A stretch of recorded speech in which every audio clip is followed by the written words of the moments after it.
Hello दोस्तों, तो कैसे हैं आप लोग। तो दोस्तों उम्मीद करता हूं कि आप सब बढ़िया होंगे और आप अपनी तैयारी को एकदम बेहतरीन तरीके से कर रहे होंगे।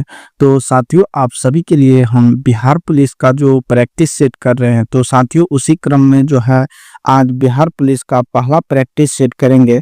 साथियों, आप सभी को बता दूं कि इसमें आज हम 30 क्वेश्चन को करने वाले हैं और ये सभी प्रीवियस ईयर क्वेश्चन है। और साथियों, आपको ये भी बात बता दूं कि इन क्वेश्चन के माध्यम से जो इन महत्वपूर्ण टॉपिक है, उन टॉपिक का यहाँ पे हम विश्लेषण करेंगे। तो साथियों, आप लोग इस वीडियो के पूरे अंत तक देखिएगा, आपको काफी अच्छे तरीके से यहाँ पे रिवीजन हो जाएगा। तो चलिए साथियों, इन 30 क्वेश्चन में से आप लोग कितने क्वेश्चन को सही कर पाते हैं, कमेंट बॉक्स में अंत में जरूर बताना। तो साथियों चलिए वीडियो को शुरुआत करते हैं। तो आपके सामने क्वेश्चन नंबर फर्स्ट है कि 1913 में साहित्य के लिए नोबेल पुरस्कार प्राप्त करने वाले पहले भारतीय का नाम क्या था। तो ये क्वेश्चन आपके एग्जाम में पूछा गया है। तो साथियों इसका जो सही जवाब हो जाएगा ऑप्शन नंबर डी हो जाएगा, रविन्द्रनाथ टैगोर। और इसको क्यों दिया गया था, तो गीतांजलि पुस्तक के लिए दिया गया था। किसके लिए, गीतांजलि के लिए। और ये साहित्य का पहला नोबेल पुरस्कार है। अगर दोस्त यहाँ पे हम नोबेल पुरस्कार की बात करते हैं तो इसकी स्थापना जो है, नोबेल पुरस्कार की स्थापना 1901 ईस्वी में हुआ था। कब हुआ था, 1901 ईस्वी में हुआ था। और ये पुरस्कार देता है कौन, तो ये नोबेल फाउंडेशन के द्वारा दिया जाता है। और याद रखेंगे दोस्त कि नोबेल पुरस्कार जो है किसकी स्मृति में दिया जाता है, तो अल्फ्रेड जो नोबेल है इसी की स्मृति में नोबेल अवार्ड दिया जाता है। अगर अगले क्वेश्चन की बात करूं तो ये अल्फ्रेड नोबेल जो है इन्होंने डायनामाइट की खोज किया था और इसीलिए जो है इसकी याद में, अल्फ्रेड नोबेल के याद में ही नोबेल अवार्ड दिया जाता है। क्वेश्चन पूछेगा कि ये नोबेल अपनी अवार्ड की घोषणा जो है प्रत्येक वर्ष किस तिथि को की जाती है। इसकी घोषणा अक्टूबर नवंबर में इसकी घोषणा किया जाता है। क्वेश्चन पूछेगा कि नोबेल अवार्ड किस तिथि को दिया जाता है, तो ये 10 दिसंबर को दिया जाता है। कब दिया जाता है, 10 दिसंबर को दिया जाता है। साथियों अगला क्वेश्चन पूछेगा कि नोबेल अवार्ड जो है ये कितने क्षेत्र में दिया जाता है। तो बताएंगे आप लोग कि नोबेल अवार्ड कुल कितने क्षेत्र में, तो ये 6 क्षेत्र में दिया जाता है। लेकिन प्रारंभ में जो था ये नोबेल पुरस्कार केवल 5 क्षेत्र में दिया जाता था। जैसे चिकित्सा का क्षेत्र हो गया, चिकित्सा के बाद भौतिक का क्षेत्र हो गया, इसी तरह रसायन विज्ञान के क्षेत्र में दिया जाता था। और जो शांति वाला क्षेत्र था, शांति और ये साहित्य, इन 5 क्षेत्र में पहले नोबेल पुरस्कार दिया जाता था। लेकिन 1968 ईस्वी में जो है ये अर्थशास्त्र का भी नोबेल पुरस्कार दिए जाने लगा। और ये अर्थशास्त्र का जो नोबेल पुरस्कार है ये कौन देता है, स्वीडिश बैंक के द्वारा दिया जाता है। तो आप लोग इस पॉइंट्स को भी ध्यान रखेंगे। और अगला अगर हम बात करें नोबेल पुरस्कार की, तो जो पहला अर्थशास्त्र का नोबेल पुरस्कार है वो रेगनर फ्रिक्स को दिया गया था। किसको, रेगनर फ्रिक्स को दिया गया था। तो इसको आप लोग ध्यान रखेंगे। और अगला एक बात और यहाँ पे ध्यान रखेंगे कि जितने भी नोबेल पुरस्कार है वो सभी कहाँ दिया जाता है, तो स्वीडन की राजधानी यानी कि स्टॉकहोम यानी कि स्वीडन में दिया जाता है। और जो शांति का नोबेल पुरस्कार है ये नॉर्वे की राजधानी ओस्लो में दिया जाता है। तो इसको आप लोग ध्यान रखेंगे इन सारी बात को। उम्मीद करता हूं कि ये सारी पॉइंट्स आप लोग को अच्छी तरीके से रिवीजन हो चुका होगा। और आपका जो क्वेश्चन है इसका आंसर ऑप्शन नंबर डी हो जाएगा। चलिए आगे बढ़ते हैं। क्वेश्चन नंबर 2 देखिए है कि भारत में राज्य पुनर्गठन आयोग की स्थापना कब हुई थी। तो इसका आंसर बताना है कि आप लोग को राज्य पुनर्गठन आयोग की स्थापना कब हुई थी। तो इसके अगर हम बात करें तो राज्य पुनर्गठन आयोग की, तो इसकी स्थापना साथियों 1953 ईस्वी में हुआ था। कब हुआ था, 1953 ईस्वी में हुआ था। और इसके अध्यक्ष कौन थे, तो इसके अध्यक्ष थे साथियों फजल अली। कौन थे, फजल अली इसके अध्यक्ष थे। और इसमें 2 अन्य सदस्य का नाम क्या था, तो आप लोग कमेंट बॉक्स में बताइए। तो इसमें जो 2 अन्य सदस्य थे वो थे हृदयनाथ कुंजरू, एच.एन. कुंजरू और के.एम. पनिक्कर थे। कौन थे, हृदयनाथ कुंजरू और के.एम. पनिक्कर इसके 2 अन्य सदस्य थे। अगर साथियों इसमें अगले पॉइंट्स की बात करूं कि ये राज्य पुनर्गठन आयोग जो है इसके जो है अपना रिपोर्ट कब दिया था, तो ये रिपोर्ट जो है 2 वर्ष बाद यानी कि 1955 ईस्वी में ये अपना रिपोर्ट दिया था। और इसी रिपोर्ट की सिफारिश पर जो है 7वां संविधान संशोधन होता है, 7वें कॉन्स्टिट्यूशन अमेंडमेंट 1956, और इसके द्वारा 14 राज्य और जो 14 राज्य जो है और प्लस 6 यूटी का निर्माण होता है। तो आप लोग इसको ध्यान रखेंगे और आंसर क्या हो जाएगा, तो ऑप्शन नंबर ए हो जाएगा। इसको ध्यान रखेंगे। सबसे इम्पोर्टेंट है कि इनमें पूछता है कि निम्नलिखित में से कौन फजल अली आयोग के सदस्य नहीं थे। तो इन तीनों को ध्यान रखेंगे कि फजल अली इसके अध्यक्ष थे, हृदयनाथ कुंजरू थे और के एम पनिक्कर थे। तो चलिए बढ़ते हैं अगले क्वेश्चन की ओर। क्वेश्चन नंबर देखिए अगला है आपके सामने कि हाल ही में देना बैंक और विजया बैंक का विलय किया गया, यानी कि देना बैंक और विजया बैंक का विलय किया गया था 2019 में। तो आपको बताना है कि किस बैंक में इसका विलय किया गया था। तो इसका सही आंसर हो जाएगा बैंक ऑफ बड़ौदा में। किसमें विलय किया गया था, तो बैंक ऑफ बड़ौदा में। यहाँ क्वेश्चन काफी इंपॉर्टेंट बन जाता है भारतीय स्टेट बैंक से। तो भारतीय स्टेट बैंक की अगर हम बात करें मेरे दोस्त, इसकी जो है इसकी इतिहास जो अगर 1806 ईस्वी को आप लोग जानते होंगे, 1806, 1840 और 1843 ये 3 डेट है। 1806 ईस्वी में बैंक ऑफ बंगाल था, 1840 ईस्वी में बैंक ऑफ जो है बॉम्बे था और 1843 ईस्वी था बैंक ऑफ मद्रास। इन तीनों प्रेसिडेंसी बैंक को मिला करके 1921 ईस्वी में इंपीरियल बैंक ऑफ इंडिया बनाया गया था। लेकिन 1 जुलाई 1955 ईस्वी को इन इंपीरियल बैंक ऑफ इंडिया का राष्ट्रीयकरण किया गया और इसका जो है नया नाम दिया गया भारतीय स्टेट बैंक ऑफ इंडिया। क्या नाम दिया गया, भारतीय स्टेट बैंक ऑफ इंडिया। और इस प्रकार वर्तमान में जो भारतीय स्टेट बैंक ऑफ इंडिया है भारत का सबसे बड़ा व्यावसायिक बैंक है। तो इसको आप लोग ध्यान रखेंगे। अगर हम पंजाब नेशनल बैंक की अगर बात करूं तो मेरे दोस्त ये भी काफी इंपॉर्टेंट बन जाता है एग्जाम की दृष्टि से, क्योंकि इसकी स्थापना 1894 ईस्वी में होती है और भारत में भारतीय स्वामित्व से चलने वाला ये पहला बैंक है। क्या, भारत में भारतीय स्वामित्व से, यानी कि इसमें पैसा भी किसका है, भारतीयों का। संचालक भी कौन है, भारतीय। तो ऐसा बैंक है जिसका संचालक भी भारतीय है और पैसा भी भारतीय का है। तो वो बैंक है पंजाब नेशनल बैंक। तो आप लोग इसको ध्यान रखेंगे और आंसर ऑप्शन नंबर डी हो जाएगा। अगला देखिए क्वेश्चन है कि भारतीय राष्ट्रीय आंदोलन के दौरान निम्न में से किसे मशीनों और प्रौद्योगिकी का महिमा मंडन नहीं करने के कारण मानव समाज का प्रतीक बन गया था। ये आपके एग्जाम में पूछा गया है और इसका सही जवाब हो जाएगा ऑप्शन नंबर बी, चरखा। क्या हो जाएगा, चरखा हो जाएगा। तो इसको आप लोग ध्यान रखेंगे। आगे देखिए क्वेश्चन है कि यूएन यानी कि यूनाइटेड नेशन के उस प्रमुख अंग की पहचान करें जो 1994 में निलंबित हो गया था। अगर हम बात करें यूएनओ की, तो यूएनओ क्या, यूएनओ, तो इसकी स्थापना साथियों 24 अक्टूबर कब होता है, 24 अक्टूबर 1945 को इसकी स्थापना होता है। अगर इसकी मुख्यालय की बात करूं तो ये न्यूयॉर्क में है। कहाँ स्थित है, न्यूयॉर्क के मैनहट्टन द्वीप पे स्थित है। तो आपसे एक क्वेश्चन है कि न्यूयॉर्क जो है किस नदी के किनारे स्थित है, किस नदी के किनारे, आप लोग बताइए। तो न्यूयॉर्क जो है आपको हडसन नदी हो जाएगा। और इसका मुख्यालय कहाँ है, यूएनओ का, तो इसकी मुख्यालय है न्यूयॉर्क के मैनहट्टन द्वीप पे। इसमें वर्तमान में जो है यूएनओ में 193 मेंबर है। तो इस पॉइंट्स को ध्यान रखेंगे। साथियों यूएनओ की बात करूं तो इसमें कुल 6 अंग है। कितने अंग है, यूएनओ के 6 अंग है। 6 अंग का आप लोग को यहाँ पे हम नाम बता देते हैं। जैसे पहला है महासभा, क्या है, पहला है महासभा। दूसरा है सुरक्षा परिषद, क्या है, सुरक्षा परिषद। तीसरा है आर्थिक और सामाजिक परिषद, क्या है, आर्थिक और सामाजिक परिषद। चौथा है क्या, चौथा जो है आपको हो जाएगा न्यास परिषद, क्या हो जाएगा, न्यास परिषद। और 5वां जो है सचिवालय है और 6ठा जो है अंतर्राष्ट्रीय न्यायालय है। क्या है, 6ठा अंतर्राष्ट्रीय न्यायालय है।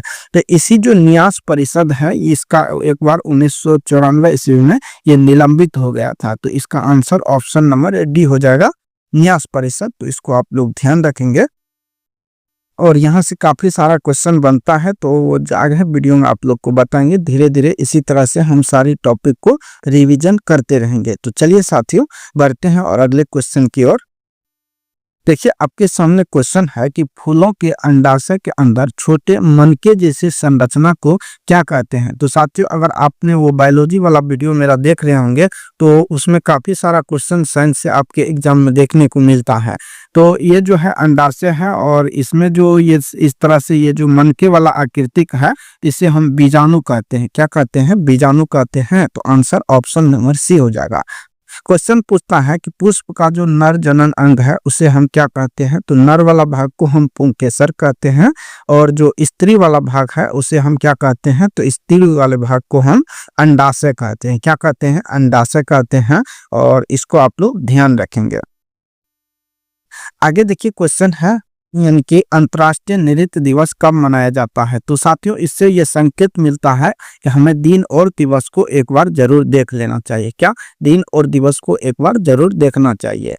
तो अगर हम बात करें अंतर्राष्ट्रीय नृत्य दिवस की तो आंसर तो हो जाएगा ऑप्शन नंबर बी यानी कि 29 अप्रैल। तो यहाँ पे हम जो है जितने भी अप्रैल माह के जो दिन और दिवस है उनको एक बार हम रिवीजन कर लेते हैं। जैसे सबसे इम्पोर्टेंट है कि 5 अप्रैल को कौन सा दिवस मनाते हैं। तो 5 अप्रैल को जो है विश्व समुद्री दिवस मनाते हैं। कौन सा दिवस? विश्व समुद्री दिवस मनाते हैं। इसी तरह 7 अप्रैल आप लोग काफी इम्पोर्टेंट है और जानते भी होंगे कि विश्व स्वास्थ्य दिवस के रूप में मनाते हैं। किस दिवस के रूप में?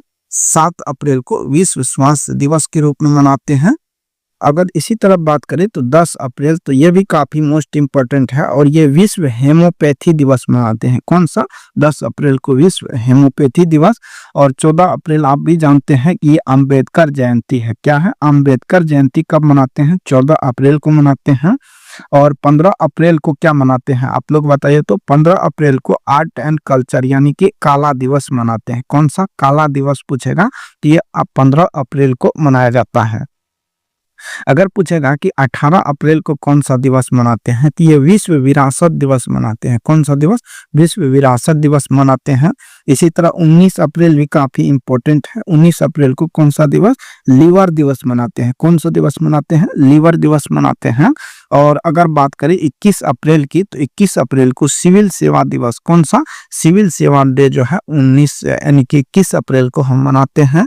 22 अप्रैल आप भी जानते हैं कि 22 अप्रैल को पृथ्वी दिवस के रूप में मनाते हैं। किस दिवस के रूप में? पृथ्वी दिवस के रूप में। और 23 अप्रैल भी काफी मोस्ट इंपोर्टेंट है। ये पुस्तक एवं कॉपीराइट विश्व पुस्तक एवं कॉपीराइट दिवस 23 अप्रैल को मनाया जाता है। अगर बात करें साथियों 24 अप्रैल की तो 24 अप्रैल जानते हैं ये पंचायती राज दिवस मनाया जाता है। कौन सा दिवस? पंचायती राज दिवस मनाया जाता है।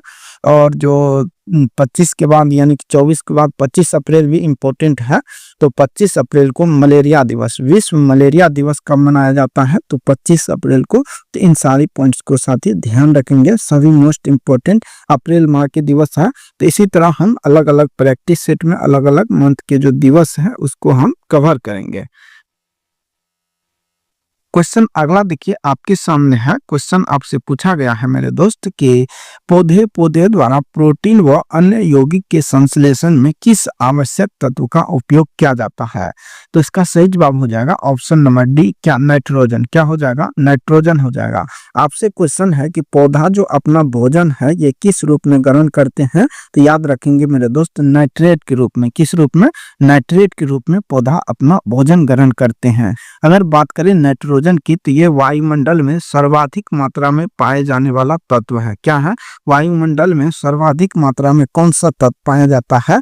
नाइट्रोजन। और इसकी प्रतिशत लगभग 78% है। और उसके बाद 20.9% वायुमंडल में क्या पाया जाता है? ऑक्सीजन। क्या पाया जाता है? ऑक्सीजन पाया जाता है। और 0.93% जो है आर्गन गैस पाया जाता है। और एक बात यहाँ पे ध्यान रखेंगे कि वायुमंडल में जो है सर्वाधिक मात्रा में कौन सा अक्रिय गैस पाया जाता है। क्वेश्चन पूछेगा तो ये आर्गन हो जाएगा। क्या हो जाएगा? आर्गन हो जाएगा मेरे दोस्त। इसको ध्यान रखेंगे। ये काफी इंपॉर्टेंट क्वेश्चन पूछता है कि वायुमंडल में जो है CO2 की मात्रा कितना होता है। ये आपको 0.03% होता है। तो इसको आप लोग ध्यान रखेंगे। इन सारी पॉइंट्स को उम्मीद करता हूँ कि आप लोग ध्यान रखेंगे।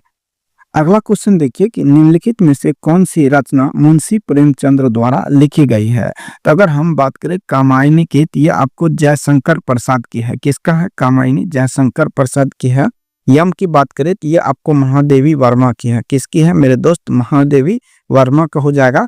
चिदम्बरा की बात करें तो ये सुमित्रा अनंत पंत की है। किसकी है? सुमित्रा अनंत पंत की है। और सेवा सदन आपको मुंशी प्रेमचंद्र हो जाएगा। क्या होगा? सेवा सदन मुंशी प्रेमचंद्र हो जाएगा। तो साथ ही इस क्वेश्चन से आपको हम यहाँ पर ये संकेत देना चाहते हैं कि जो क्लास 10th और 9th और 10th में जो हिंदी का जो पाठ और उनके लेखक है उनको आप लोग जरूर याद करेंगे, तो आप लोग इसको याद जरूर करना। तो ये सारी चीज हो गया। आगे देखते हैं। क्वेश्चन है कि निम्नलिखित में से कौन सा देश संयुक्त राष्ट्र सुरक्षा परिषद का अस्थायी सदस्य है? तो साथियों, संयुक्त राष्ट्र संघ की बात करो तो उसी का एक अंग है संयुक्त राष्ट्र सुरक्षा परिषद। क्या है? संयुक्त राष्ट्र सुरक्षा परिषद संयुक्त राष्ट्र संघ का ही एक अंग है। तो इस अंग में जो है कुल 15 मेंबर होते हैं। कितने मेंबर होते हैं? 15 मेंबर होते हैं, जिसमें 10 अस्थायी होते हैं और 5 मेंबर जो है वो अस्थायी मेंबर होते हैं। और ये 5 मेंबर ये फिक्स है और इसका नाम है, आप लोग को बताता हूँ। ये जैसे कि अमेरिका हो गया, अमेरिका के बाद ब्रिटेन हो गया, फ्रांस हो गया, रूस हो गया। और कितने हो गया? America first number, Britain 2 number. इसी तरह अगर ब्रिटेन की बात करें, फ्रांस तीसरा हो गया, फ्रांस के बाद रूस हो गया, और रूस के बाद एक और मेंबर है, आप लोग को बताना है। इसमें तीसरा 5वां जो मेंबर है वो चीन है। ये 5 मेंबर जो है इसका संयुक्त राष्ट्र यानी कि सुरक्षा परिषद का अस्थायी मेंबर है। यानी कि इन मेंबर के पास वीटो शक्ति का अधिकार होता है। क्या होता है? इनके पास वीटो शक्ति का अधिकार होता है। और ये 10 मेंबर जो है ये प्रत्येक 2 वर्ष के लिए चुने जाते हैं। जैसे पाकिस्तान को अभी संयुक्त राष्ट्र सुरक्षा परिषद का अस्थायी सदस्य के रूप में चुना गया है, तो इसको कितने वर्ष के लिए चुना जाएगा? 2 वर्ष के लिए। अगले यानी कि 2 वर्ष के बाद इसका कार्यकाल समाप्त हो जाता है, तो इसको ध्यान रखेंगे। संयुक्त राष्ट्र सुरक्षा परिषद ये इसकी स्थापना से जितने भी संगठन है जो यूएनओ के जो 6 अंग बताए हैं आप लोग को, इन सभी का मुख्यालय जो है न्यूयॉर्क में ही स्थित है। और एक ऐसा संघ जो है संयुक्त राष्ट्र संघ के अंग अंतर्राष्ट्रीय न्यायालय बताए थे। कौन बताए थे? अंतर्राष्ट्रीय न्यायालय बताए थे। तो साथियों, इसका मुख्यालय जो है ये नीदरलैंड के हेग में स्थित है। कहाँ स्थित है? नीदरलैंड के द हेग में स्थित है। तो इसको आप लोग याद रखेंगे। तो आप लोग यहाँ पे आप बता सकते हैं कि इसके कौन एक अस्थाई मेंबर है। तो कनाडा जो है नहीं होगा, भारत भी नहीं होगा। तो आंसर ऑप्शन नंबर बी हो जाएगा, चीन। क्या हो जाएगा? चीन हो जाएगा। इसको आप लोग ध्यान रखेंगे। अगला देखिए है कि तंजावुर का निम्नलिखित में से कौन सा मंदिर वास्तुकला का उदाहरण है जिसका निर्माण सम्राट राजराज ने कराया था? तो इसका सही आंसर क्या हो जाएगा? तो ऑप्शन नंबर डी हो जाएगा, वृहदेश्वर मंदिर। क्या हो जाएगा? वृहदेश्वर मंदिर हो जाएगा। तो इसको आप लोग ध्यान रखेंगे।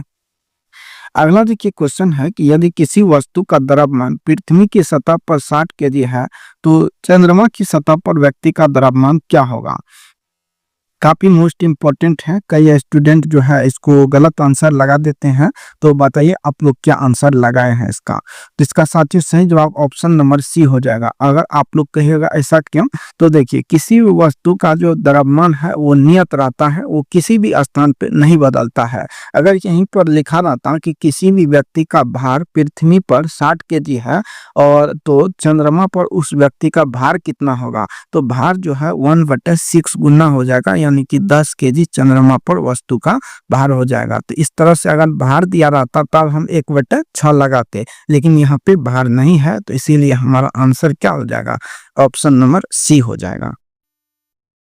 अगला क्वेश्चन देखिए, क्वेश्चन है कि निम्नलिखित में से कौन संयुक्त राष्ट्र सुरक्षा परिषद का जो है अस्थायी सदस्य नहीं है?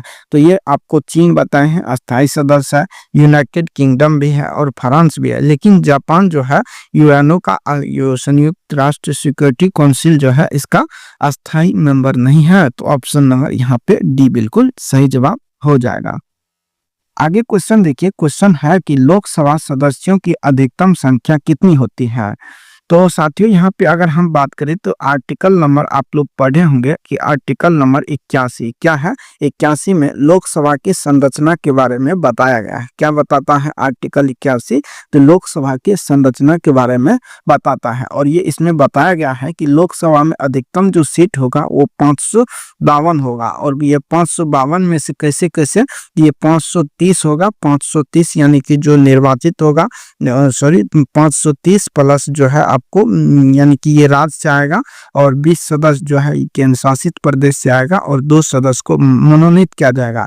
लेकिन आप लोग ने पढ़ा होगा कि 104वें संविधान संशोधन के द्वारा जो है ये 2 एंग्लो इंडियन को जो राष्ट्रपति मनोनीत करता था, इसे समाप्त कर दिया गया है। तो वर्तमान में जो लोकसभा सीट की संख्या कितनी है, ये 543 है। कितनी है? 543 सीट है, जिसमें से 524 जो है ये आपको राज्य से आते हैं और 19 सीट जो है यूटी से आते हैं, जिसका आंसर ऑप्शन नंबर ए हो जाएगा। आपसे क्वेश्चन ये आप लोग उम्मीद करता हूं कि जानते होंगे कि लोकसभा के लिए न्यूनतम चुनाव के लिए जो है 25 वर्ष उम्र होना चाहिए। लोकसभा को निम्न सदन भी कहा जाता है, लोकसभा को युवाओं का सदन भी कहा जाता है। तो ये सारे पॉइंट्स जो है आप लोग जानते होंगे। क्वेश्चन अगला देखिए है कि किस सिख गुरु ने खालसा पंथ की स्थापना की थी। तो अगर बात करें साथियों खालसा पंथ की, तो इसका तो आंसर हो जाएगा क्या? ऑप्शन नंबर डी हो जाएगा, गुरु गोविंद सिंह। तो यहाँ से काफी सारा क्वेश्चन बन जाता है गुरु गोविंद सिंह की। तो अगर हम बात करें तो साथियों इसका जन्म कब हुआ था, तो गुरु गोविंद सिंह इसका जन्म 1666 ईस्वी में हुआ था। और ये कहाँ हुआ था? तो पटना में हुआ था। कहाँ हुआ था? पटना में हुआ था। और इसीलिए ये क्वेश्चन बिहार के लिए काफी मोस्ट इंपोर्टेंट हो जाता है। अगर बात करें जन्म, तो 1666 पटना में हुआ था। अगर हम बात करें तो ये सिख के जो है सिख के 10वें गुरु है। कौन है? सिख के 10वें एवं अंतिम गुरु है। क्या है? सिख के 10वें व अंतिम गुरु कौन है? तो ये आपको गुरु गोविंद सिंह हो जाएगा। अगले पॉइंट्स की बात करूं तो साथियों इन्होंने जो है 1699 ईस्वी में क्या किया था, तो खालसा पंथ की स्थापना किया था। किसका? खालसा पंथ की स्थापना 1699 ईस्वी में किया था। और इन्होंने ही कहा था कि पुरुष जो है अपने नाम के अंत में क्या लगाएगा? सिंह लगाएगा। और महिला अपने नाम के अंत में कोर लगाएगा। क्या लगाएगा? महिला अपने नाम के अंत में कोर लगाएगा। ये किसने कहा था? कौन से सिख गुरु? तो ये गुरु गोविंद सिंह के द्वारा कहा गया था। अगर बात करें अगले पॉइंट्स की इसमें, तो अगला पॉइंट्स बनता है कि इन्होंने जो है सिखों के लिए 5 ककार निर्धारित किया था। कौन सा? कंगा, कड़ा, कच्छा, और ये जो 5 ककार दिए गए थे, तो इसको आप लोग ध्यान रखेंगे। और इसकी मृत्यु की बात करें तो अकबर के यानी कि औरंगजेब की मृत्यु कब होती है? 1707 में। और इसकी जो मृत्यु है ये 1708 ईस्वी में नादेर में होता है। नादेर में एक गुल खान नामक पठान के द्वारा इसकी हत्या किया जाता है। तो इन सारे पॉइंट्स को ध्यान रखेंगे। तो चलिए बढ़ते हैं अगले क्वेश्चन की ओर। क्वेश्चन है कि कंप्यूटर के किस भाग को उसका मस्तिष्क कहा जाता है? तो सीपीयू जो है इसे कंप्यूटर का मस्तिष्क कहा जाता है। और सीपीयू का फुल फॉर्म होता है सेंट्रल प्रोसेसिंग यूनिट। क्या होता है? सेंट्रल प्रोसेसिंग यूनिट होता है। रोम का फुल फॉर्म पूछेगा तो इसका होता है रीड ओनली मेमोरी। क्या होता है?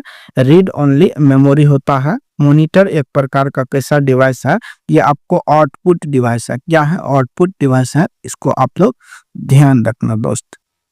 अगला है कि वस्तु के आयात निर्यात संतुलन के रूप में संदर्भित करता है। तो वस्तु के निर्यात आयात के संतुलन को संदर्भित करता है। तो ये क्या संदर्भित करता है? तो बाजार संतुलन। तो आंसर क्या हो जाएगा? ऑप्शन नंबर बी हो जाएगा। तो इसको आप लोग याद रखेंगे। अगला क्वेश्चन देखिए। क्वेश्चन है कि उत्पादन की प्रति यूनिट कुल लागत को किस नाम से जानी जाती है? इसे जो है औसत लागत के नाम से जाना जाता है। किस नाम से?